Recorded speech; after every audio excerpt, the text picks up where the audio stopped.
चला आता आपण पाहू वॉटर पोटेन्शियल. तर आतापर्यंत आपल्याला 3 फिजिकल प्रोसेसेस माहीत झाल्या आहे. कोणत्या कोणत्या 3 फिजिकल प्रोसेसेस? इम्बिबिशन माहीत झालं, डिफ्युजन माहीत झालं, ऑस्मॉसिस माहीत झालं. डिफ्युजनमध्ये डिफ्युजन प्रेशर डेफिसिट एक टर्म आली होती. ती जी डिफ्युजन प्रेशर डेफिसिट टर्म जी आहे ती आजकाल या टर्मने आयडेंटिफाय होते, त्याला वॉटर पोटेन्शियल म्हणतात. म्हणून आज आपण चेक करू, आज आपण ऑब्झर्व करू की वॉटर पोटेन्शियल काय असते. ॲक्च्युली काय आहे, थर्मोडायनॅमिक्सचं एक प्रिन्सिपल आहे की कुठलाही मॉलिक्यूल असेल तर त्यात कुठल्याही केमिकल मॉलिक्यूलकडे किंवा मॉलिक्यूलकडे फ्री एनर्जी असते. त्या पर्टिक्युलर फ्री एनर्जीला त्या मॉलिक्यूलच्या म्हणतात वॉटर, त्याला म्हणतात potential. That is called as a chemical potential. आणि हे असं जर पोटेन्शियल केमिकल त्या वॉटरचं असेल तर then that particular potential of that particular water it is called as a water potential. ते डिनोट करतात साय डब्ल्यूनी. पोटेन्शियल केमिकल पोटेन्शियल असेल तर ते डिनोट करतात साय या ग्रीक लेटरनी. तर वॉटर पोटेन्शियल पहा, the free energy per molecule in a chemical system is called as chemical potential. काय कळलं की एखाद्या मॉलिक्यूलची फ्री एनर्जी जर असेल तर त्या फ्री एनर्जीला त्या केमिकल मॉलिक्यूलची केमिकल पोटेन्शियल म्हणतात. The chemical potential of water is called as water potential. असं जर केमिकल पोटेन्शियल त्या वॉटरचं असेल तर then that particular potential of that water it is called as water potential. It is represented by Greek letter that is psi. किंवा हे water potential जर show करायचं असेल किंवा पोटेन्शियल शो करायचं असेल केमिकल पोटेन्शियल तर त्याच्यासाठी एक लेटर यूज करतात, ग्रीक लेटर आहे, that is called as psi. The water potential of protoplasm is equal but opposite in sign to DPD. हे वॉटर पोटेन्शियल जर असेल तर हे डीपीडीच्या इक्वल असते, पण त्याचं साईन मात्र अपोजिट असते. It has negative value. Water पोटेन्शियलची जी व्हॅल्यू आहे ही निगेटिव्ह दाखवतात. It has negative value. The unit of measurement is in bars, pascals और ॲटमॉस्फिअर्स. की या वॉटर पोटेन्शियलचं युनिट जर शो करायचं असेल तर हे 3 पैकी एक कुठलं तरी सांगतात. एक तर बार्स, नाही तर पास्कल्स, नाही तर मग ॲटमॉस्फिअर. द वॉटर पोटेन्शियल म्हणजे साय W of pure water is always zero. हे वॉटर, जसं डीपीडी आठवत असेल तुम्हाला तर डीपीडी हे नेहमी झिरो होतं, तसं वॉटर पोटेन्शियल समजा फॉर एक्झाम्पल असेल तर ते नेहमी झिरो असेल प्युअर वॉटरचं. Addition of solute to the water decreases its psi value, therefore it has negative value. त्या पर्टिक्युलर वॉटरमध्ये आपण जर सॉल्ट किंवा कुठलं सोल्यूट जर टाकलेलं असेल तर इनडायरेक्टली त्या पर्टिक्युलर वॉटरचं वॉटर पोटेन्शियल हे चेंज होईल. Water always flow from less negative potential to, हे लक्षात ठेवण्यासारखं आहे, ठेवायचंच आहे.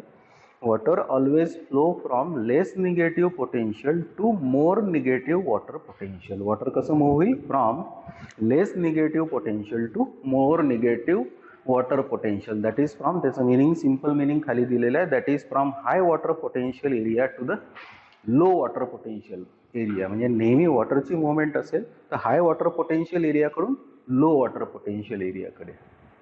मग आतापर्यंत आपण ऑब्झर्व केलं या सगळ्या फिजिकल प्रोसेसेसमधून, वॉटर पोटेन्शियलमधून की वॉटर नेहमी कसं मूव्ह होणार from the region of high concentration to the region of low concentration. पण हे वॉटर ॲब्सॉर्प्शन होईलच असं सांगता येत नाही. This particular water absorption by that particular root hair of the root of the plant it depend upon various factors. The various factors which are responsible for absorption of water they are. हे आता factors आहे. Number 1, presence of capillary water is essential. की सॉईलमध्ये capillary water पाहिजे. सॉईलच्या पार्टिकल्समध्ये जे water present आहे, lock झालेलं आहे, ते पर्टिक्युलर कॅपिलरी वॉटर, हे वॉटर असेल तर त्याला कॅपिलरी वॉटर म्हणतो. कॅपिलॅरिटी ॲक्शननी ते पर्टिक्युलर वॉटर वर सॉईलमध्ये येत असते. ग्रॅव्हिटेशनल वॉटर वेगळं, पण कॅपिलरी वॉटर वेगळं. हे कॅपिलरी वॉटर जोपर्यंत असत नाही त्या पर्टिक्युलर प्लांटच्या रूट हेअरला वॉटर ॲब्सॉर्ब करता येत नाही. हा पहिला फॅक्टर आहे. पुन्हा पहा, presence of capillary water is essential. कुठे? सॉईलमध्ये. 2 आहे, rate of absorption of water is maximum at 20 to 30 degree Celsius. की ॲटमॉस्फेरिक टेम्परेचर जर 20 to 30 डिग्री सेल्सिअस असेल तर त्या पर्टिक्युलर प्लांटचं ॲब्सॉर्प्शन वॉटरचं हे चांगलं असेल, म्हणजे सफिशियंट असेल. 3, higher concentration of solute in the water decreases the water absorption. Correct. कारण सोल्यूट जर सॉईलमध्ये म्हणजे सॉईलच्या वॉटरमध्ये जास्त असेल तर सोल्युशन त्या पर्टिक्युलर सॉईलमधलं कसं झालं? हायपरटोनिक झालं. आणि प्लांटच्या रूट हेअरमधलं वॉटर कसं झालं? हायपोटोनिक झालं आणि नेहमी वॉटर कसं मूव्ह होते, हायपोटोनिक टू हायपरटोनिक. आता इथे आपण काय म्हटलं की सॉईलमध्येच जर सोल्यूटचं कॉन्सन्ट्रेशन जास्त झालेलं असेल, म्हणजे एखाद्या फार्मरनी त्या पर्टिक्युलर सॉईलमध्ये सॉल्ट टाकले, फर्टिलायझर टाकले आणि सॉईल जर हायपरटोनिक त्यांनी करून ठेवलेली जर असेल तर इनडायरेक्टली वॉटर प्लांटच्या रूट हेअरला, रूट ॲब्सॉर्प्शनला डिफिकल्टी होईल. चौथा आहे poorly aerated soil shows poor absorption rate. हे पण एकदम करेक्ट आहे की सॉईल पोरस पाहिजे. सॉईल जर पोरस असेल तर इनडायरेक्टली स्पेसिफिक ॲटमॉस्फेरिक प्रेशर त्या पर्टिक्युलर सॉईलवर क्रिएट होईल आणि क्रिएट जर झालेलं असेल तर नॅचरली त्या पर्टिक्युलर सॉईल, पोरस सॉईलमुळे वॉटर ॲब्सॉर्प्शनला हेल्प होईल. पाचवा आहे increased transpiration increases the rate of absorption of water. Correct. की प्लांटला रूट आहे, प्लांटला स्टेम आहे, प्लांटला लीफ आहे. लीफमधून वॉटर जर इव्हॅपोरेट होत असेल त्याला ट्रान्सपिरेशन म्हणतो. तर लीफ इव्हॅपोरेट करत असेल तर नॅचरली रूटला वॉटर ॲब्सॉर्ब करावंच लागेल. म्हणजे इनडायरेक्टली ट्रान्सपिरेशनचा रेट जसा जास्त आहे तसं वॉटर ॲब्सॉर्प्शनचा रेट जास्त राहील. ट्रान्सपिरेशन जर होत असेल म्हणजे ट्रान्सपिरेशन सुरू असेल त्या पर्टिक्युलर प्लांटकडे तर इकडे ॲब्सॉर्प्शन पण सुरू आहे. So these are the various factors which are responsible for absorption of water. ही एक टर्म होती, ही आपल्याला याच्यापूर्वी पण येऊन गेली होती. That is called as plasmolysis. सिलेबसमध्ये आहे. That is called as the plasmolysis आणि डिप्लाझ्मोलिसिस. प्लाझ्मोलिसिस आपल्याला माहीत झालं होतं की समजा एखादा टर्जिड सेल आहे, जर आपण हायपरटोनिक सोल्युशनमध्ये म्हणजे कॉन्सन्ट्रेटेड सोल्युशनमध्ये जर ठेवला, टर्जिड सेल फुगलेला असेल, जर हायपरटोनिक सोल्युशनमध्ये जर ठेवला असेल तर नॅचरली तो पर्टिक्युलर सेल त्या हायपरटोनिक सोल्युशनमध्ये ठेवल्यानंतर, हायपरटोनिक सोल्युशन म्हणजे काय, तिथे सोल्यूटचं कॉन्सन्ट्रेशन जास्त आहे, सॉल्वंटचं कॉन्सन्ट्रेशन कमी आहे. टर्जिड सेल म्हणजे काय की जिथे सोल्यूटचं कॉन्सन्ट्रेशन कमी आहे, सॉल्वंटचं कॉन्सन्ट्रेशन जास्त आहे. आणि असा टर्जिड सेल जर हायपरटोनिक सोल्युशनमध्ये ठेवला असेल तर नॅचरली तो पर्टिक्युलर सेल त्या पर्टिक्युलर हायपरटोनिक सोल्युशनमध्ये त्याच्यातलं वॉटर लूज करेल. म्हणजे याचा अर्थ तो सेल काय होईल, श्रिंक होईल. अशी जर कंडिशन असेल तर that condition it is called as a प्लाझ्मोलिसिस.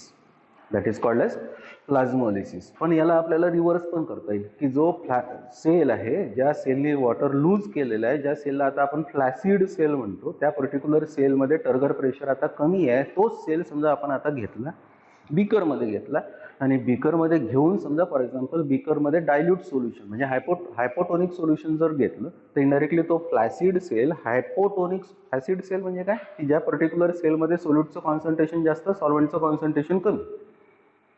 बीकरमध्ये आपण कुठलं सोल्युशन घेतलं, डायल्यूट सोल्युशन, त्यालाच काय म्हणतो आपण, हायपोटोनिक सोल्युशन. हायपोटोनिक सोल्युशन म्हणजे काय की हायपोटोनिक सोल्युशनमध्ये वॉटरचं कॉन्सन्ट्रेशन जास्त, सोल्यूटचं कॉन्सन्ट्रेशन कमी. मग असा जर फ्लॅसिड सेल आपण हायपोटोनिक सोल्युशनमध्ये जर प्लेस केला तर नॅचरली तो सेल काय करेल की त्या हायपोटोनिक सोल्युशनमध्ये जे वॉटर आहे ते ॲब्सॉर्ब करेल, कारण त्याच्याकडे सोल्यूट जास्त आहे. मग तो सेल थोड्या वेळाने, काही वेळाने आपण ऑब्झर्व केलेलं असेल तर इनडायरेक्टली तो पण फुगलेला दिसेल, म्हणजे तो टर्जिड झालेला दिसेल.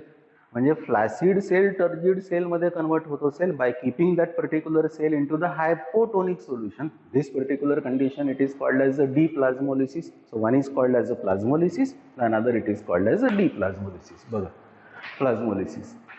Exosmosis in a living cell when placed in a hypertonic solution is called as plasmolysis. पुन्हा पहा, exosmosis in a living cell when placed in hypertonic solution is called as plasmolysis. In this, protoplast of a cell shrinks and become फ्लॅसिड. म्हणजे indirectly तो sale काय होईल तर फ्लॅसिड होईल. आता या पर्टिक्युलर रिप्रेझेंटेशनमध्ये बघा, हा टर्जिड सेल घेतलेला आहे, सोल्युशन हायपरटोनिक घेतलेला आहे. इथे हायपरटोनिक सोल्युशन म्हणजे सॉल्टचं कॉन्सन्ट्रेशन जास्त आहे, सॉल्वंटचं कॉन्सन्ट्रेशन कमी आहे. असा सेल असेल तर इनडायरेक्टली हा सेल मी या हायपरटोनिक सोल्युशनमध्ये प्लेस केला. आता या दोन कंडिशनमध्ये काय फरक आहे की इथे वॉटरचं कॉन्सन्ट्रेशन जास्त आहे, इथे वॉटरचं कॉन्सन्ट्रेशन कमी आहे. मग वॉटरचं कॉन्सन्ट्रेशन जास्त जर असेल तर डीपीडीच्या प्रिन्सिपलमध्ये, डिफ्युजन प्रेशरच्या प्रिन्सिपलमध्ये, डिफ्युजनच्या प्रिन्सिपलमध्ये, वॉटर पोटेन्शियलच्या प्रिन्सिपलमध्ये वॉटर कसं मूव्ह होईल from the region of high concentration to the region of low concentration. म्हणजे इनडायरेक्टली वॉटर या सेलला लूज करावं लागेल, म्हणजे सेल काय होईल, श्रिंक होईल. असा जर सेल असेल तर that cell it is called as a flaccid sale.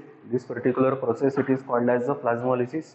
या प्लाझ्मोलिसिसमध्ये in plasmolysed cell the turgor pressure is 0. हा प्लाझ्मोलाइज्ड सेल आहे म्हणजे फ्लॅसिड सेल आहे. इथे आता टर्गर प्रेशर 0 आहे, इथे टर्गर प्रेशर फुल आहे. व्हेन फ्लॅसिड सेल, तोच फ्लॅसिड सेल आता आपण इकडे घेतला. When flaccid cell or plasmolysed cell is placed in a hypotonic solution म्हणजे dilute solution, endosmosis occur and cell becomes turgid. This is called as a deplasmolysis. किंवा तो फ्लॅसिड sale आहे, मी इथे घेतला, हा आता हायपोटोनिक सोल्युशनमध्ये टाकला. पुन्हा अजून हे ऑब्झर्व करा, सोल्युशन हायपोटोनिक आहे म्हणजे वॉटरचं कॉन्सन्ट्रेशन जास्त आहे, आणि सेल आपला फ्लॅसिड आहे म्हणजे सोल्यूटचं कॉन्सन्ट्रेशन जास्त आहे, सॉल्व्हंटचं कॉन्सन्ट्रेशन कमी आहे. म्हणजे हा सेल काय करेल, आता वॉटर हायपोटोनिक सोल्युशनमधून ॲब्सॉर्ब करेल. पुन्हा मगाशीच प्रिन्सिपल आहे वॉटर पोटेन्शियलचं, water it move from high water potential to the low water potential. म्हणजे इनडायरेक्टली हा सेल वॉटर गेन करेल, गेन करत असेल तर तो आता टर्जिड होईल. म्हणजे इनडायरेक्टली ही जी प्रोसेस आहे याला रिव्हर्स करते, म्हणून दिस इज कॉल्ड ॲज अ डिप्लाझ्मोलिसिस. परत पहा, when flaccid cell or plasmolized cell is placed in hypotonic solution, endoosmosis occurs and cell becomes turgid. This is called as a deplasmolysis. In fully turgid cell, the turgor pressure is equal to osmotic pressure. Correct आहे की हा जर sale फुल turgid असेल म्हणजे याचं turgor pressure फुल असेल तर त्याच वेळेस याचं ऑस्मॉटिक प्रेशर पण तेवढंच असेल. In fully turgid cell, turgor pressure is equal to osmotic pressure. Hence, DPD is always 0. की नेहमी टर्जिड सेल असेल, हा टर्जिड सेल असेल तर या पर्टिक्युलर टर्जिड सेलचा DPD म्हणजे डिफ्युजन प्रेशर डेफिसिट हा 0 असतो. चला आता आपण पाहू वॉटर रूट हेअर पासून तर त्या रूटच्या झायलेम पर्यंत कसं मूव्ह होते. त्या पर्टिक्युलर पाथवेला आपल्याला इथे ऑब्झर्व करायचं आहे. पहिल्यांदा डायग्राम मधून आपण पाहू, नंतर त्याच्यानंतर हा पार्ट पाहू. ठीक आहे. आता हा सेक्शन आहे रूटचा, हा ट्रान्सफर सेक्शन आहे रूटचा. पूर्ण रूटचा सेक्शन नाही घेतलेला आहे, त्याचा एक पोर्शन घेतलेला आहे. आता या पहिल्यांदा सेक्शनमध्ये या डायग्राममध्ये पहा की काय आपण ड्रॉ केलेलं आहे. सगळ्यात पहिल्यांदा ही आहे इपिडर्मिस, याला इपिब्लेमा पण म्हणतात. या इपिडर्मिसच्या काही सेल्सला पहा प्रोलॉंगेशन्स डेव्हलप झालेले आहे. या प्रोलॉंगेशन्सला काय म्हणतो आपण, रूट हेअर. या एपिडर्मिसच्या आत हा जो एवढा झोन दिसतो त्याला म्हणतो आपण कॉर्टेक्स. काय म्हणतो, कॉर्टेक्स. कॉर्टेक्सच्या आत ही जी लेअर दाखवलेली आहे याला म्हणतो आपण एंडोडर्मिस. या एंडोडर्मिसच्या आत इथे दाखवलेला आहे ही जी लेअर, या लेअरला म्हणतो आपण पेरिसायकल. पेरिसायकलच्या आत आता जे सुरू झालेलं आहे ते आहे स्टील. या स्टीलमध्ये दोन कंपोनंट, एक झायलेम आणि दुसरा फ्लोएम. हे जे सेल्स दाखवलेले आहेत थिक वॉल्ड, या सेल्सला म्हणतो आपण झायलेम. हे जे सेल्स दाखवलेले आहेत थिन वॉल्ड, तर या सेल्सला काय म्हणतो आपण, फ्लोएम. फ्लोएम कसं आहे, फूड कंडक्टिंग टिश्यू. झायलेम कसं आहे, वॉटर कंडक्टिंग टिश्यू. ठीक आहे. आता आपल्याला पाहायचं आहे की वॉटर या रूट हेअर सेलमधून म्हणजे या एवढ्या एपिडर्मिसच्या सेलमधून झायलेमपर्यंत कसं येईल, त्याचा वे आपल्याला आता शोधायचा आहे. तो वे आपल्याला आता सांगायचा आहे. काय आहे की हे रूट हेअर सॉईलमधून वॉटर, हे सॉईल आहे, या सॉईलमध्ये वॉटर आहे. हे रूट हेअर सिक्वेन्शियल 3 प्रोसेसमध्ये वॉटर ॲब्सॉर्ब करेल. पहिल्यांदा इन्हिबिशन होईल, मग डिफ्युजन होईल, मग ऑस्मॉसिस होईल. या तिन्ही मेकॅनिझम्समधून ते वॉटर जात असेल तर इनडायरेक्टली ते वॉटर या रूट हेअर सेलमध्ये जाईल. रूट हेअर सेलमध्ये जर वॉटर एंटर झालेलं असेल तर या रूट हेअर सेलचं टर्गर प्रेशर इन्क्रीज होईल. जर टर्गर प्रेशर रूट हेअर सेलचं टर्गर प्रेशर इन्क्रीज झालं तर नॅचरली त्याचा DPD डिक्रीज होईल. काय इन्क्रीज झाला म्हणून काय डिक्रीज झालं, टर्गर प्रेशर इन्क्रीज झाला. त्याच्यामुळे आता त्याला सेलला, त्या रूट हेअर सेलला वॉटर जर ॲब्सॉर्ब करायचं नसेल तर त्याचा DPD आता डिक्रीज होईल. मग आता या रूट हेअर सेलचा टर्गर प्रेशर इन्क्रीज झालेला आहे, DPD म्हणजे डिफ्युजन प्रेशर डेफिसिट डिक्रीज झालेला आहे. याच्यामुळे काय होईल की याच्या जो ॲडजसंट कॉर्टिकल सेल आहे, याच्या ॲडजसंट कॉर्टिकल सेल आहे, या पर्टिक्युलर ॲडजसंट कॉर्टिकल सेलचं ऑस्मॉटिक प्रेशर वाढेल. ऑस्मॉटिक प्रेशर वाढेल म्हणजेच DPD या पर्टिक्युलर सेलचा इन्क्रीज होईल. मग वॉटर कसं मूव्ह होईल तर ऑस्मॉटिक प्रेशर वाढल्यामुळे, DPD इन्क्रीज झाल्यामुळे नॅचरली या पर्टिक्युलर कॉर्टिकल सेलमध्ये वॉटरची क्वांटिटी कमी आहे, रूट हेअर सेलमध्ये वॉटरची क्वांटिटी जास्त आहे. हा रूट हेअर सेल पास करेल वॉटर कोणाला, कॉर्टिकल सेलला. म्हणजे इनडायरेक्टली या रूट हेअर सेलचा DPD हा डिक्रीज्ड होता, कमी होता. कॉर्टिकल सेलचा DPD हा इन्क्रीज्ड होता, म्हणजे ऑस्मॉटिक प्रेशर इन्क्रीज्ड होतं. वॉटर मूव्ह झालं from root hair to the cortical cell. Likewise मग एका कॉर्टिकल सेलमधून पुढच्या कॉर्टिकल सेलमध्ये, या कॉर्टिकल सेलमधून या कॉर्टिकल सेलमध्ये वॉटर कसं जाईल तर या पर्टिक्युलर कॉर्टिकल सेलमध्ये जर वॉटर आता रूट हेअरकडून घेतलं गेलेलं असेल तर याचं टर्गर प्रेशर हाय आहे, म्हणजे DPD याचा डिक्रीज आहे. याच्या बाजूचा ॲडजसंट सेल असेल तर इनडायरेक्टली या पर्टिक्युलर सेलचा टर्गर प्रेशर कमी आहे, म्हणजे डीपीडी जर असेल तर हाय आहे, ऑस्मॉटिक प्रेशर हाय आहे, म्हणजे वॉटर कुठून कुठे मूव्ह होईल, या कॉर्टिकल सेलमधून या कॉर्टिकल सेलमध्ये. तर या मॅनरनी एका कॉर्टिकल सेलमधून दुसऱ्या कॉर्टिकल सेलमध्ये, तिथून पुढच्या कॉर्टिकल सेलमध्ये, तिथून एंडोडर्मिसपर्यंत असं वॉटर जर मूव्ह होत असेल तर that particular movement of water it is called as a translocation of water, or it is called as a pathway of water from root hair cell up to the xylem. म्हणजे root हेअरने water absorb केलं, cortical सेलला provide केलं, cortical सेलने water absorb केलं, एंडोडर्मिसच्या सेलला गेलं, एंडोडर्मिसच्या सेलने वॉटर ॲब्सॉर्ब केलं, पेरिसायकलच्या सेलला गेलं, पेरिसायकलच्या सेलने वॉटर ॲब्सॉर्ब केलं, झायलेम सेलमध्ये गेलं, झायलेम सेलमध्ये गेलं म्हणजे झायलेम हा कोणाचा आहे, रूटचा. हा झायलेम सेल कोणाला देईल, स्टेमला, स्टेमचं झायलेम कोणाला देईल, लीफला. In this manner this particular water it move from root to the leaf. So this is called as a path of water uptake by the root. पण हे जे ॲब्सॉर्प्शन आहे या पर्टिक्युलर वॉटरचं या पर्टिक्युलर रूटकडून याचे दोन वेज आहे. The one it is called as a symplast, the another it is called as a apoplast. Water ॲब्सॉर्प्शनचे दोन वेज आहे. The one it is called as apoplast, the another it is called as a symplast. आता apoplast म्हणजे काय आणि symplast म्हणजे काय? या ॲपोप्लास्टमध्ये पहा, ही जी डायग्राम इथे डार्क केलेली आहे ही ॲपोप्लास्ट आहे. ही जी डायग्राम आहे ही इथे आपण ड्रॉ केलेली आहे ही सिम्प्लास्ट आहे. ठीक आहे. ॲपोप्लास्टमध्ये काय झालेलं आहे, रूट हेअरने वॉटर ॲब्सॉर्ब केलेलं आहे, वॉटर ॲब्सॉर्ब केलं आहे, पण हे वॉटर पहा आता झायलेमपर्यंत कसं गेलेलं आहे. हा कॉर्टिकल सेल हा कॉर्टिकल सेल वेगळा आहे, हा कॉर्टिकल सेल हा कॉर्टिकल सेल वेगळा आहे. या दोन कॉर्टिकल सेलची मध्ये सेल वॉल आहे किंवा दोन्ही कॉर्टिकल सेलच्या मध्ये इंटरसेल्युलर स्पेस आहे. When water it move from or through cell wall and intercellular spaces present between these particular cortical cells, such particular movement of water through cell wall or intercellular spaces, it is called as apoplast.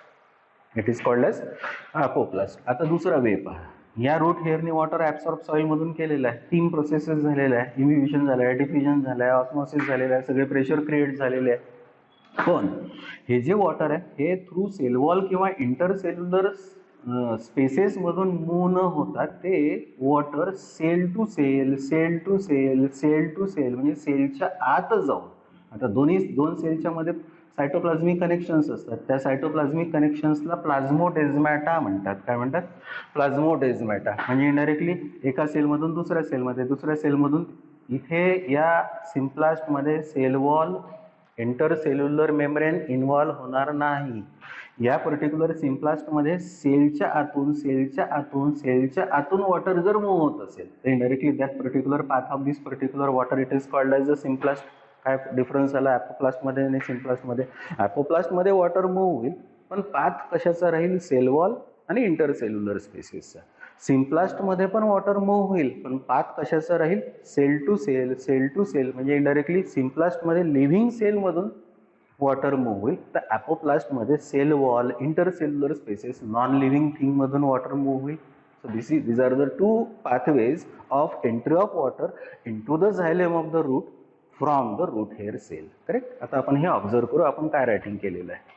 Point आहे path of water across the root from epidermis of root, त्याला epiblema म्हणतात, to the xylem present in the root. या epidermis पासून तर या झायलेम पर्यंत water is absorbed by the root hair through three processes, that is imbibition, diffusion and osmosis sequentially. या root हेअरने water absorb केलेलं आहे तीन मेकॅनिझम्सनी. इम्बिबिशन झालेलं आहे, डिफ्युजन झालेलं आहे, ऑस्मोसिस झालेलं आहे. The root hair cell due to above becomes turgid. या रूट हेअरने असं या तीन प्रोसेसेसमधून वॉटर ॲब्सॉर्ब केलेलं असेल तर तो आता टर्जिड झाला. मग अशीच बोललो आपण.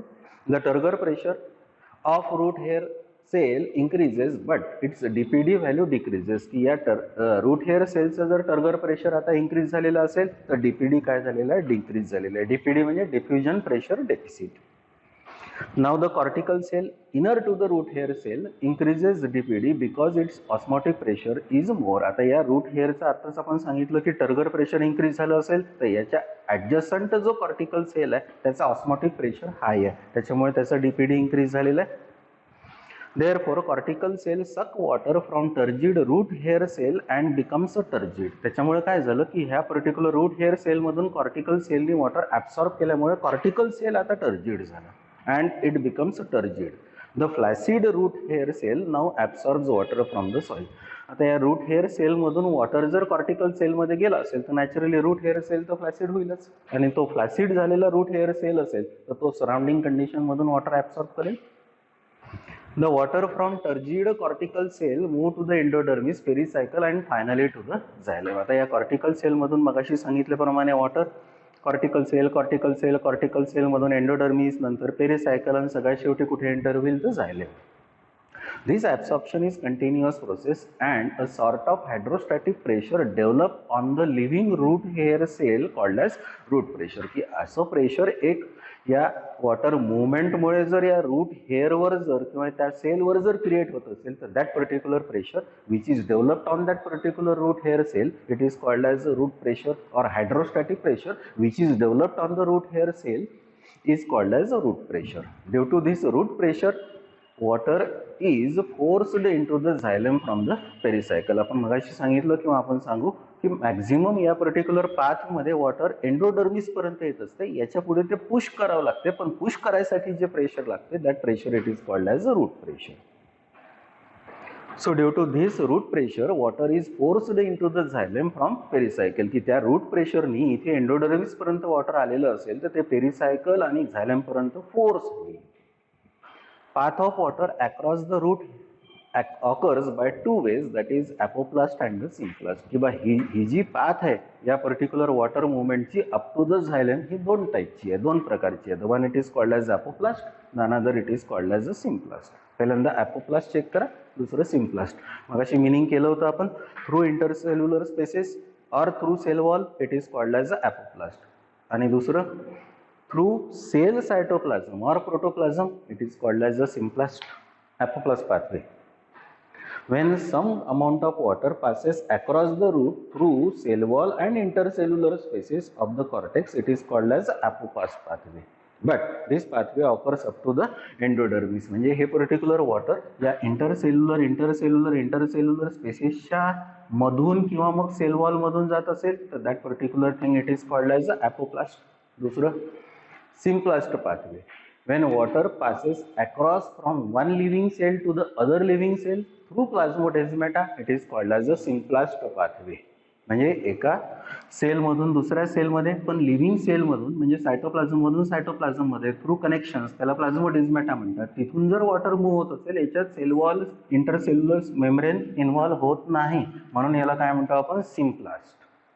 It is also called as a trans membrane pathway. पाहता या पर्टिक्युलर पाथवेला सिम्प्लसला आपण ट्रान्स मेम्ब्रेन म्हणजे मेम्ब्रेनला क्रॉस करून एका सायटोप्लाझममधून दुसऱ्या सायटोप्लाझममध्ये, दुसऱ्या सायटोप्लाझममधून तिसऱ्या सायटोप्लाझममध्ये असं जर मूव्ह होत असेल ना तर that is called as symplast pathway.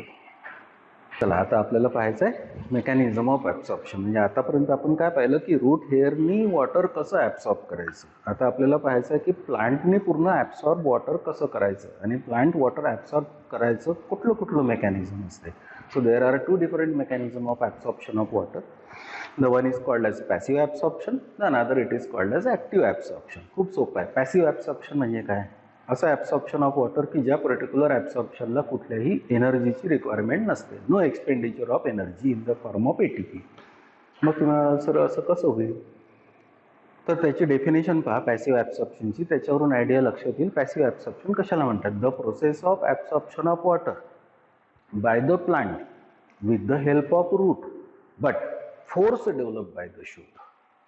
पुन्हा पहा, the process of absorption of water by the plant with the help of root due to the force developed by the shoot, it is called as passive absorption. काय कळलं या definition मध्ये की plant रूटनीच water absorb करणार आहे, पण force कोण develop करणार आहे तर लीफ. म्हणजे इनडायरेक्टली लीफ मधून वॉटर जर ट्रान्सपायर होत असेल, इव्हॅपोरेट होत असेल तर प्रेशर क्रिएट होईल. त्या प्रेशरनी जर लीफ मधलं वॉटर कमी झालं तर लीफ वॉटर स्टेम मधून घेईल, स्टेम मधलं वॉटर कमी झालं तर स्टेम वॉटर रूट मधून घेईल, आणि जर रूट मधलं वॉटर कमी झालं तर रूट हे सॉइल मधून वॉटर ॲब्सॉर्ब करेल. या प्रोसेसमध्ये एनर्जीची कुठेच रिक्वायरमेंट नाही. लीफ मधून वॉटर इव्हॅपोरेट झालं, ट्रान्सपायर झालं, म्हणून रूटला वॉटर ॲब्सॉर्ब करावं लागलं. No expenditure of energy, no utilization of energy, hence this particular absorption of water it is called as passive. Active कशाला म्हणतात, ॲक्टिव्हमध्ये लीपचा रोल नाही, ॲक्टिव्हमध्ये ट्रान्सपिरेशनचा रोल नाही. त्याची पण डेफिनेशन आहे का? ॲक्टिव्ह ॲब्सॉर्प्शन म्हणजे काय? The process of absorption of water by the plant with the help of root due to the force develop by the root. म्हणजे ते पर्टिक्युलर प्लांट सॉईलमध्ये आहे, त्या पर्टिक्युलर प्लांटला सॉईलमधून वॉटर ॲब्सॉर्ब करायचं आहे, रूटनीच वॉटर ॲब्सॉर्ब करणार आहे, पण फोर्स पण रूटवरच डेव्हलप होणार आहे. असं जर ॲब्सॉर्प्शन असेल तर कसं होईल मग? तर त्या पर्टिक्युलर रूट हेअरला वॉटर सॉईलमधून घ्यायचं जर असेल आणि जर वॉटर वर लीफकडून ट्रान्सपायर झालेलं नसेल, रूटनीच सगळं काम करायचं जर असेल तर इनडायरेक्टली त्या पर्टिक्युलर रूट हेअर सेलला एनर्जी लागेल.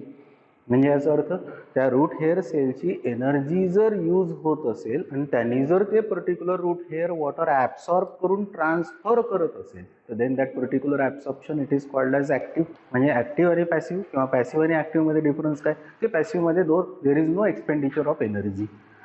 ॲक्टिव्हमध्ये there is expenditure of energy. पॅसिव्हमध्ये leaf water evaporate करत आहे म्हणून रूट हेअर ॲब्सॉर्ब करत आहे, पॅसिव्ह. ॲक्टिव्हमध्ये तसं नाही आहे. ॲक्टिव्हमध्ये रूट हेअरलाच वॉटर ॲब्सॉर्ब करायचं आहे, रूटच रिस्पॉन्सिबल आहे, रूटच इम्पॉर्टंट आहे, that is called as active. तर पहिलं पार्ट आहे that is called as a passive. आता आपण पॅसिव्हमध्ये जे डेफिनेशन केलं आहे त्याच्यावरून या डायग्रामवरून तुमची आयडिया क्लिअर होईल. हे रूट हेअर आहे, सॉईलमधून वॉटर ॲब्सॉर्ब केलं, पण आपल्याला पॅसिव्ह ॲब्सॉर्प्शन इथून सांगण्यापेक्षा आपण इथून सांगू. हा पूर्ण सेक्शन एका प्लांटचा आहे. या पूर्ण सेक्शनमध्ये हे लीफ दाखवलेलं आहे, हे स्टेम दाखवलेलं आहे आणि हे रूट दाखवलेलं आहे. लीफमध्ये वर अप्पर एपिडर्मिस आहे, लोअर एपिडर्मिस आहे. अप्पर एपिडर्मिस लोअर एपिडर्मिसच्या मध्ये मिझोफिल टिश्यू प्रेझेंट आहे. या मिझोफिल टिश्यूच्या मध्ये सेंटरमध्ये झायलम दाखवलेला आहे, लीफ झायलम. ठीक आहे. या अप्पर आणि लोअर एपिडर्मिसच्या वर वॅक्सी डिपॉझिशन आहे, त्या वॅक्सी डिपॉझिशनला क्युटिकल म्हणतात. ठीक आहे. लोअर एपिडर्मिस जर असेल तर या लोअर एपिडर्मिसच्या सेलच्या मध्ये ओपनिंग्ज आहे, ओपनिंग्जला स्टोमॅटा म्हणतो. जर या मिझोफिल सेलमधून वॉटर इव्हॅपोरेट झालं म्हणजे ट्रान्सपायर झालं म्हणजे इलिमिनेट झालं थ्रू स्टोमॅटा, तर याला म्हणतो आपण स्टोमॅटल ट्रान्सपिरेशन. या मिझोफिल सेलमधून वॉटर जर एपिडर्मल सेलमध्ये गेलं आणि क्युटिकल क्रॅक असेल किंवा क्युटिकल थिन असेल, तिथून क्युटिकलमधून वॉटर जर इव्हॅपोरेट झालं असेल तर त्याला क्युटिक्युलर ट्रान्सपिरेशन म्हणतो. म्हणजे काय झालं की लीफमधलं वॉटर इव्हॅपोरेट झालं म्हणजे लीफमधलं वॉटर इलिमिनेट झालं, त्याला काय म्हणतो आपण ट्रान्सपिरेशन. आता लीफमधलं वॉटर जर इलिमिनेट झालेलं असेल तर या लीफच्या सेल्सला म्हणजे लीफच्या झायलेमला, स्टेमच्या झायलेममधून वॉटर घ्यावं लागेल. वॉटर वर चाललं, स्टेमच्या झायलेम मधलं वॉटर लीफच्या झायलेममध्ये जर गेलं असेल तर स्टेमच्या झायलेमला वॉटर रूटच्या झायलेममधून घ्यावं लागेल. रूटच्या झायलेम मधलं वॉटर स्टेमच्या झायलेमला जर गेलं असेल तर या रूटच्या झायलेमला पेरिसायकल मधून घ्यावं लागेल. रूटच्या पेरिसायकल मधून, पेरिसायकलला वॉटर एंडोडर्मिस मधून घ्यावं लागेल. एंडोडर्मिसला वॉटर कॉर्टेक्स मधून घ्यावं लागेल. कॉर्टेक्सला वॉटर एपिडर्मल सेल मधून घ्यावं लागेल. आणि एपिडर्मल सेलच्याच प्रोजेक्शनला प्रोलॉंगेशनला काय म्हणतो आपण रूट हेअर. म्हणजे इनडायरेक्टली या आन्सरला सुरू करताना आपल्याला सुरू कुठून करावं लागलं? लीफ पासून. म्हणजे जोपर्यंत ट्रान्सपिरेशन होत नाही तोपर्यंत हे रूट हेअर सॉइलमधून वॉटर ॲब्सॉर्ब करत नाही. असं जर ॲब्सॉर्प्शन असेल तर that particular absorption it is called as a passive. म्हणजे indirectly what is passive absorption? The process of absorption of water by the plant with the help of root due to the force develop by the shoot. That particular absorption it is called as a passive absorption. बघा, mechanism of water absorption. There are two types of water absorption. The one it is called as passive, the another it is called as active. आपण पहिल्यांदा पाहू passive absorption म्हणजे काय. जे मी आता इथे सांगितलं सेम तसंच्या तसं इथे लिहिलेलं आहे. पॅसिव्ह ॲब्सॉर्प्शन बघा, it is the main way of absorption of water through roots and not by the roots. म्हणजे इनडायरेक्टली या पर्टिक्युलर प्रोसेसमध्ये रूट वॉटर ॲब्सॉर्ब करणार आहे पण रूटच पूर्ण रिस्पॉन्सिबल नसणार आहे. In this driving force is a transpiration pull. Yes, या पर्टिक्युलर ॲब्सॉर्प्शन मध्ये मेन इम्पॉर्टंट काय आहे तर transpiration. In this there is no expenditure of energy in the form of ATP as water from high water concentration to low water concentration म्हणजे towards gradient it moves. की water high concentration to low concentration move होते. त्याच्यामुळे या particular प्रोसेसला कुठेही एटीपीची गरज नाही, requirement नाही. There is no expenditure of the energy in the form of ATP. About 98% of water is absorb by passive absorption. की ते कोणत्याही प्लांटमध्ये पाहिलं तर कोणत्याही प्लांटमध्ये 98% वॉटर जर अपटेक होत असेल म्हणजे ॲब्सॉर्ब होत असेल, प्लांटच्या वेगवेगळ्या पार्टला मिळत असेल, तर by this method or process that is called as passive. Passive absorption occurs during daytime when transpiration takes place and it stops at night when transpiration stops. Correct आहे की डे टाईमला ॲटमॉस्फेरिक टेम्परेचर जास्त आहे, light available आहे, त्याच्यामुळे atmospheric temperature जास्त असेल, light available असल्यामुळे ट्रान्सपिरेशनचा रेट पण जास्त असेल, तेव्हा पॅसिव्ह ॲब्सॉर्प्शन जास्त राहील. हेच नाईट टाईमला ॲटमॉस्फेरिक टेम्परेचर कमी आहे, लाईट अवेलेबल नाही आहे, त्याच्यामुळे ट्रान्सपिरेशनचा रेट कमी असेल, तर इनडायरेक्टली पॅसिव्ह ॲब्सॉर्प्शनचा पण रेट कमी राहील. Rapid transpiration creates negative water potential. This tension is transmitted to xylem in the root and water is pulled upwards. सगळ्यात इम्पॉर्टंट स्टेटमेंट आहे की जेवढं जास्त रेट ऑफ ट्रान्सपिरेशन जास्त असेल तेवढं निगेटिव्ह वॉटर पोटेन्शियल डेव्हलप होईल आणि त्याच्यामुळे एक पूल डेव्हलप होईल. That pull it is called as a transpiration pull and due to that particular transpiration pull the water it rises from root to the stem and stem to the leaf. During passive absorption, no ATP is utilized and also rate of respiration is not affected. की या passive absorption मध्ये कुठे ATP ची requirement नसते, त्याच्यामुळे respiration या प्रोसेसवर कुठे effect होत नाही. दुसरा टाईप आहे वॉटर ॲब्सॉर्प्शनचा ॲक्टिव्ह. मगाशी काय पाहिलं आपण पॅसिव्ह. ॲक्टिव्ह कशाला म्हटलं होतं, डिफाईन केलं होतं मगाशी असं काय, the process of absorption of water by the plant with the help of root due to the force develop by the root, it is called as a active. म्हणजे त्या ॲक्टिव्ह ॲब्सॉर्प्शनमध्ये शूटचा कुठलाच रोल नाही आहे. वॉटर कोण absorb करणार, route. Responsible पण कोण असणार, रूट. असं जर असेल तर that absorption it is called as active absorption. पण या पर्टिक्युलर ॲक्टिव्ह ॲब्सॉर्प्शनमध्ये दोन टाईप्स आहे. The one it is called as osmotic absorption, the another it is called as non osmotic absorption. Osmotic ॲब्सॉर्प्शनमध्ये काय म्हणतात की रूट हेअर जर वॉटर ॲब्सॉर्ब करत असेल तर काही प्रमाणात काही अमाऊंटमध्ये ऑस्मॉटिक ग्रेडियंट डेव्हलप होईल, म्हणजे डिफरन्स डेव्हलप होईल. आणि तो जर डिफरन्स डेव्हलप झाला तर त्या रूटवर एक प्रकारचं प्रेशर डेव्हलप होईल. त्या प्रेशरला म्हणतो आपण हायड्रोस्टॅटिक प्रेशर किंवा त्याला म्हणतो आपण रूट प्रेशर, की ज्या रूट प्रेशरने वॉटर फोर्स होईल. एकदा रूट हेअरमध्ये आल्यानंतर वॉटर फोर्सफुली नॅचरली पेरिसायकलला क्रॉस करून ते रूटच्या झायलेममध्ये जाईल आणि झायलेममधून मग लीफच्या झायलेममधून वॉटर इलिमिनेट होईल. म्हणजे इनडायरेक्टली ऑस्मॉटिक ॲब्सॉर्प्शनमध्ये काय आहे की जर त्या पर्टिक्युलर सॉईलमध्ये वॉटर आहे, रूट हेअरमध्ये पण वॉटर आहे, टुवर्ड्स ऑस्मॉटिक ग्रेडियंट, म्हणजे indirectly water high concentration to low concentration move होणार आहे, पण ऑस्मॉटिक प्रेशर लागणार आहे. ऑस्मॉटिक प्रेशर लागणार आहे. त्या ऑस्मॉटिक प्रेशरला किंवा त्या वॉटरनी क्रिएट झालेल्या हायड्रोस्टॅटिक प्रेशरला आपण म्हणतो रूट प्रेशर. आणि त्या रूट प्रेशरमुळे फोर्सफुली रूट हेअरकडून वॉटर पेरिसायकलला क्रॉस करून ते रूट हेअरच्या झायलेममध्ये जाईल आणि तिथून मग ते त्या प्लांटच्या स्टेमला मिळेल, लीफला मिळेल. असं जर असेल तर that is called as osmotic. Non osmotic ॲब्सॉर्प्शनमध्ये काय म्हणतात की प्लांट असेल आणि त्याचं रूट जर सॉईलमध्ये असेल, सॉईलमध्ये वॉटरचं कॉन्सन्ट्रेशन कमी असेल पण रूट हेअरमध्ये वॉटरचं कॉन्सन्ट्रेशन जास्त असेल. आपल्याला काय वाटते आता वॉटर ॲब्सॉर्ब होणार नाही, पण वॉटर ॲब्सॉर्ब होईल. कसं, from the region of low water concentration to the region of high water concentration. असं तर व्हायलाच नाही पाहिजे. म्हणून root it utilises the energy in the form of ATP. म्हणजे रेस्पिरेशनमध्ये जनरेट झालेली जी एनर्जी आहे ती एनर्जी नॅचरली एटीपीच्या फॉर्ममध्ये त्या रूटला यूज करावं लागेल. त्यावेळेस वॉटर सॉईलमधलं लो कॉन्सन्ट्रेशनचं वॉटर जे आहे ते या पर्टिक्युलर प्लांटमधल्या हाय वॉटर कॉन्सन्ट्रेशनकडे जाईल. असं जर असेल तर that is called as non osmotic absorption. म्हणजे indirectly osmotic absorption non osmotic ॲब्सॉर्प्शनमध्ये काय फरक आहे की ऑस्मॉटिक ॲब्सॉर्प्शनमध्ये पण एनर्जी रिक्वायर्ड आहे, नॉन ऑस्मॉटिक ॲब्सॉर्प्शनमध्ये पण एनर्जी रिक्वायर्ड आहे. म्हणूनच दोन्हीला एकत्र आपण ॲक्टिव्ह ॲब्सॉर्प्शन म्हणतो. फरक एवढाच आहे की ऑस्मॉटिक ॲब्सॉर्प्शनमध्ये water high concentration to low concentration move होऊन राहिलं, पण ऑस्मॉटिक प्रेशर डिफरन्स येऊन राहिला, डीपीडी डेव्हलप होऊन राहिला, डिफ्युजन प्रेशर डेफिसिट डेव्हलप होऊन राहिला. त्याच्यामुळे वॉटर जर फोर्सफुली मूव्ह होत असेल तर that is called as osmotic absorption. Non osmotic absorption, इथे ऑस्मॉसिस नावाची गोष्ट नाही आहे. सॉईलमध्ये वॉटर कमी आहे, रूट हेअरमध्ये वॉटर जास्त आहे, तरी पण रूट हेअर वॉटर ॲब्सॉर्ब करणार आहे. कुठून ॲब्सॉर्ब करणार आहे? From the region of low water concentration to the region of high water concentration. मग low water to high water concentration move व्हायचं असेल तर एनर्जी लागेल, and that energy it is required in the form of ATP. जर ट्रान्सपिरेशनचा rate किंवा रेस्पिरेशनचा rate हा जर बदलला तर नॅचरली फॉर एक्झाम्पल इथे या पर्टिक्युलर प्लांटच्या ॲब्सॉर्प्शन ऑफ वॉटरवर इफेक्ट होईल. चला आपण आता बोर्डवर बघू. The second type of mechanism of water absorption, it is called as active absorption. In this water is absorb due to activity of the root. मगाशी पण आपण डिफाईन केलं होतं कसं, the process of absorption of water by the plant with the help of root due to the force develop by the root. इथे शूटचा role नाही, तर that is called as active. पुन्हा पहा, in this water is absorbed due to activity of the root. Root cells play active role in absorption of water. की इथे सगळ्यात main कोण आहे तर root cells.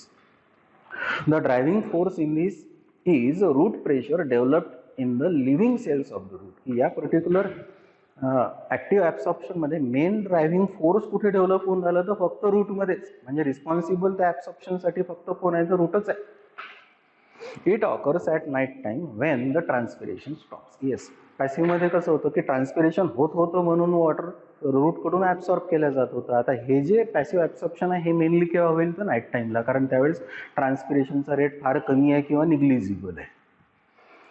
This active absorption it is of two types, that is the osmotic absorption and the non osmotic absorption. पहिले osmotic पहा, second नंतर non osmotic पहा. ऑस्मॉटिक ॲब्सॉर्प्शन सिंपल आहे. Atkins and Priestley in 1922 proposed that root absorbs water from soil according to osmotic gradient. हे दोन scientist काय म्हणतात, Atkins आणि प्रिस्ले, केव्हा 1922ला, की रूट सॉइलमधून वॉटर ॲब्सॉर्ब करत असेल तर अकॉर्डिंग टू ऑस्मॉटिक ग्रेडियंट, म्हणजे from higher concentration to lower concentration. कुणाचा higher concentration? Water. To create osmotic gradient there is expenditure of energy. की या पर्टिक्युलर ऑस्मॉटिक ग्रेडियंट त्या रूटला सॉइलमधून वॉटर ॲब्सॉर्ब करायचं जर असेल तर काही ना काही प्रमाणात एनर्जी रिक्वायर्ड आहे, कारण ट्रान्सपिरेशन बंद आहे. The gradient or difference of DPD develop from root hair cell to pericycle of root. हा ग्रेडियंट कुठून कुठून डेव्हलप होत जाईल? रूट हेअर पासून तर पेरिसायकल पर्यंत. Due to which some sort of hydrostatic pressure develop on the root hair, that pressure it is called as root hair. मग अशी मी तेच म्हटलं की असा जर gradient osmotic pressure, diffusion pressure deficit हा जर ग्रेडियंट डेव्हलप झाला, कारण ट्रान्सपिरेशन बंद आहे, म्हणजे याचा अर्थ रूट हेअरच्या सेल्सला वॉटर जर ॲब्सॉर्ब करायचं असेल तर कुठलं तरी ग्रेडियंट म्हणजे प्रेशर क्रिएट करावं लागेल. ते प्रेशर क्रिएट करायसाठी त्या रूट हेअरला एनर्जी लागेल. This root pressure forces water from pericycle to the xylem of the root and then to the stem. या पर्टिक्युलर हायड्रोस्टॅटिक प्रेशरमुळे जे हायड्रोस्टॅटिक प्रेशर त्या रूट वर क्रिएट झालेलं आहे, ज्याला आपण रूट प्रेशर म्हटलं, त्या रूट प्रेशरमुळे, हायड्रोस्टॅटिक प्रेशरमुळे वॉटर फोर्सफुली ॲब्सॉर्बही होईल, मूव्ह पण होईल, पेरिसायकलला पण क्रॉस करेल, आणि पेरिसायकलला क्रॉस करत असेल तर रूटच्या झायलेममधून स्टेमच्या झायलेममध्ये पण पास होईल. This particular thing it is called as osmotic absorption. कोणाचं वर्क आहे? प्रिस्ले. कोणाचं वर्क आहे? ॲटकिन्स. यांचं काय म्हणणं आहे की वॉटर मूव्ह होऊन राहिलं, हायर कॉन्सन्ट्रेशन टू लोअर कॉन्सन्ट्रेशनच मूव्ह राहिलं, पण ट्रान्सपिरेशनचा रेट 0 आहे, कारण नाईट टाईम आहे. दुसरा आहे non osmotic absorption. Kramer and Thyman in 1959 proposed that sometimes water is absorbed from soil against the concentration gradient from low to high concentration. याच्यात आणि याच्यात काय फरक आहे? हे टुवर्ड्स द ऑस्मॉटिक ग्रेडियंट, ते अगेन्स्ट द ऑस्मॉटिक ग्रेडियंट. इथे water high water concentration to low water concentration move होत आहे, तिथे वॉटर मूव्ह होत आहे पण low water concentration to high water concentration. कोणाचं वर्क आहे? Kramer and Thimann. केव्हाचं वर्क आहे? 1959. So Kramer and Thimann in 1959 propose that sometimes water is absorb from soil against concentration gradient, that is from low to high concentration. Such absorption requires. Correct आहे. Water जर low water कॉन्सन्ट्रेशनकडून हाय water कॉन्सन्ट्रेशनकडे move होत असेल, म्हणजे रूटमध्ये enter होत असेल, तर त्याला काही एनर्जी लागेल. Such absorption requires an expenditure of energy released during respiration. की एनर्जी या पर्टिक्युलर ॲब्सॉर्प्शनसाठी कुठून घेतल्या जाईल? ते एका प्रोसेसमधून, that is called as respiration. Poor supply of oxygen retards the rate of absorption of water. Correct आहे, कारण respiration it requires the oxygen. तो ऑक्सिजनच मिळाला नाही तर रेस्पिरेशन कमी राहील. रेस्पिरेशन कमी राहिला तर एटीपी जनरेट होणार नाही. एटीपी जनरेट होत नसेल तर ॲब्सॉर्प्शनचा रेट कमी राहील. Low temperature also retards the rate of absorption of water. Correct आहे पुन्हा की लो टेम्परेचर कमी झालं तर पुन्हा रेट ऑफ रेस्पिरेशन कमी होते. रेट ऑफ रेस्पिरेशन कमी झाला तर रेट ऑफ ॲब्सॉर्प्शन कमी होईल. Use of metabolic inhibitors, the rate of respiration indirectly the rate of water absorption and Uptake. हे पण करेक्ट आहे की समजा फॉर एक्झाम्पल एखाद्या प्लांटला आपण मेटाबॉलिक इनिबिटर म्हणजे एखादा असा सबस्टन्स की त्याची ग्रोथ थांबवणारा जर आपण दिला तर नॅचरली त्याचं रेस्पिरेशन बंद होईल किंवा रेस्पिरेशन कमी होईल. आणि जर रेस्पिरेशन बंद झालं किंवा कमी झालं असेल तर रेट ऑफ ॲब्सॉर्प्शन कमी होईल. तर हा पार्ट होता that is called as absorption of water. That is called as absorption of water.